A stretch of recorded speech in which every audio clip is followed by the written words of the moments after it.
నడిచే వాళ్ళు కూడా నిలబడతారు. అలాగే దేవుని పరిశుద్ధ బైబిల్ గ్రంథంలో ఉన్న వాక్యము చదువుతున్నప్పుడు కానీ ప్రార్థిస్తున్నప్పుడు కానీ అలాగా నిలబడాలి, అలాగా క్రమంగా ఉండాలి అనేది బైబిల్ యొక్క పద్ధతి అయి ఉన్నది.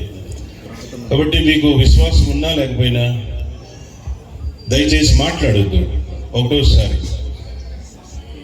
కళ్ళు మూసుకుందాం. పరిశుద్ధుడా, ప్రేమ తండ్రి,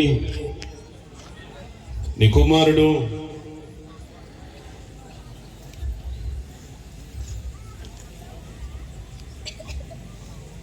కొలికిపూడి శ్రీనివాసరావు గారికి ఇచ్చిన ఆ మనస్సు బట్టి ఈ వేడుకలను ఇక్కడ ఘనముగా ఏర్పాటు చేయించినకు కృపజిచ్చారు. మీకు స్తోత్రాలు. నీ బిడ్డలైన వారు ఇక్కడికి